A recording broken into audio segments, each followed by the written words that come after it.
Hello बच्चों, मैं मुदीर sir KPS school से। आज हम स्टार्ट करेंगे नया चैप्टर 8 क्लास 10th का त्रिकोणमिति। त्रिकोणमिति क्या है, पहले हम बेसिक समझेंगे त्रिकोणमिति होता क्या है, फिर कुछ फार्मूला समझेंगे, उसके बाद चैप्टर स्टार्ट करेंगे। तो यहाँ पर देखिए त्रिकोणमिति, यहाँ पर समझ लीजिएगा त्रिकोण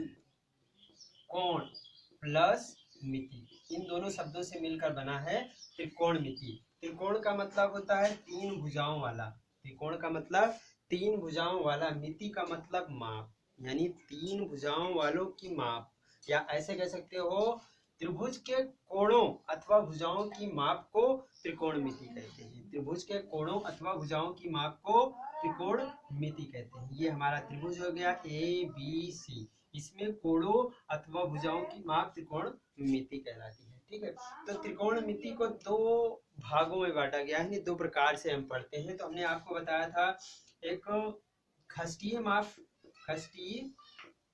माप, दूसरा था हमारा वृत्तीय माप। क्या था? वृत्तीय माप। एक खष्टीय माप, दूसरा वृत्तीय माप। ठीक, तो खष्टीय माप के अंतर्गत हमने कहा था जो क्लास 10th में हम पढ़ेंगे, क्लास 10th में है खष्टीय माप, 11th और 12th में है वृत्तीय माप। ठीक है, तो खष्टीय माप के अंतर्गत क्या आता है, इसके अंतर्गत एक समकोण को, समकोण 90 अंश का होता है, एक समकोण को 90 बराबर भागों में बांटा जाता है और प्रत्येक भाग को एक अंश कहते हैं। यानी एक समकोण को 90 बराबर भागों में बांटा जाता है, एक समकोण को 90 बराबर भागों में बांटा जाता है, और प्रत्येक कोण को कहते हैं एक अंश। क्या कहते हैं? एक अंश, यानी ये हमारा होता है एक अंश, और इस एक अंश को 60 भागों में बांटा जाता है। एक अंश को 60 भागों में बांटा जाता है और प्रत्येक भाग को 1 मिनट कहते हैं। ये मिनट का चिन्ह है, तो यानी प्रत्येक भाग को 1 मिनट कहते हैं। और अगर 1 मिनट को हम 60 बराबर भागों में बांटते हैं तो वो कहलाता है, 1 मिनट को अगर हम 60 बराबर भागों में बांटते हैं तो वो कहलाता है सेकेंड। क्या कहलाता है? सेकेंड। तो आपको बात समझ में आई है? इसमें हमें पढ़ना क्या है, एक समकोण त्रिभुज पढ़ना है खष्टीय माप में। वृत्तीय माप हम आपको बाद में बताएंगे, फिर भी आप समझ लीजिएगा।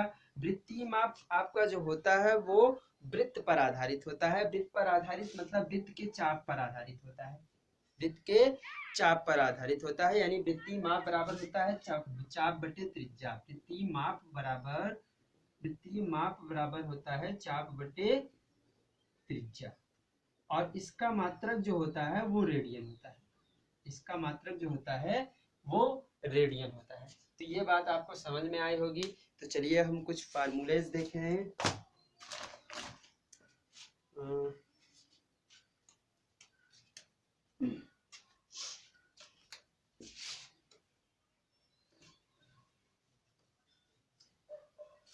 तो आइए नेक्स्ट समझते हैं। जैसे ये हमारा त्रिभुज है, ठीक है, त्रिभुज, मैं इसको ए माना, इसको बी माना, इसको सी माना। हमको ये पता है ये हमारा लंब है, ये बेस है यानी आधार है, ये कर्ण है। आप इसे इंग्लिश में क्या कहते हो? इसे बेस कहते हो। ये हमारा बेस होता है, ये हाइपोटेनस होता है और ये परपेंडिकुलर होता है। इंग्लिश में यही कहते हो। ये हमारा बेस होता है, ये हाइपोटेनस होता है और ये परपेंडिकुलर होता है। तो यहाँ पर आपको क्या समझना है, यहाँ पर सिर्फ ये समझना है कि हमारे त्रिकोणमिति में 6 अनुपात होते हैं, यानी कुल 6 अनुपातीय त्रिकोणमिति होते हैं। जैसे समझने के लिए समझिए, हमारा पहला होता है साइन थीटा, दूसरा होता है कॉस थीटा, तीसरा होता है टैन थीटा, चौथा होता है कॉसेक थीटा, पांचवा होता है सेक थीटा और छठा कॉट थीटा। ये हमारे 6 त्रिकोणमितीय अनुपात होते हैं। कितने त्रिकोणमितीय अनुपात होते हैं? 6। तो अब इन 6 त्रिकोणमितीय अनुपात को हम इनके आधार पर बांटते हैं। इनके आधार पर बांटते हैं। अब बांटते कैसे हैं, जैसे हमें पता है कि साइन थीटा बराबर होता है लंब बटे कर्ण, लंब बटे कर्ण। ठीक है, मैं आपको अगले वीडियो में एक बढ़िया सा ट्रिक बताऊंगा। ठीक है, आपको मजा आएगा। ठीक, दूसरा हमारा है आधार बटे कर्ण होता है। तीसरा हमारा क्या होता है, tan थीटा लंब बटे आधार होता है।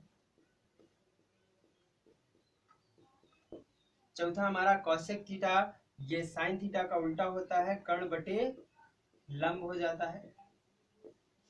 पांचवा हमारा क्या होता है, sec थीटा cos थीटा का उल्टा होता है, कर्ण बटे आधार हो जाता है, कर्ण बटे आधार हो जाता है। ठीक है, और ये सातवां हमारा cot थीटा tan थीटा का उल्टा होता है, जिसे हम कहते हैं आधार बटे लंब। क्या कहते हैं, आधार बटे लंब।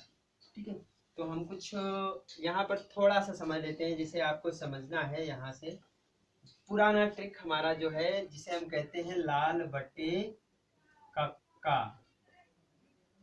इसका मतलब यही हुआ भाई, लाल बटे कक्का, फिर यहाँ से हम लोग हो जाता है कक्का बटे लाल, ये हो जाता है। ठीक, तो यहाँ पर देखिएगा लंब बटे कर्ण होता है, लंब बटे कर्ण, देखिए लंब बटे कर्ण, फिर आधार बटे कर्ण, आधार बटे कर्ण, फिर लंब बटे आधार, लंब बटे आधार। ठीक, यहाँ पर देखिए कक्का बटे लाल, कर्ण बटे लंब, कर्ण बटे लंब, कर्ण बटे आधार, और कर्ण बटे आधार बटे लंब। ये होता है हमारा अनुपात, छेव अनुपात का सूत्र, जो इसके हिसाब से बांटा जाता है। बात समझ में आएगी। अगले वीडियो में आपको एक बढ़िया सा इसका ट्रिक बताएंगे, फिर चैप्टर को स्टार्ट करेंगे।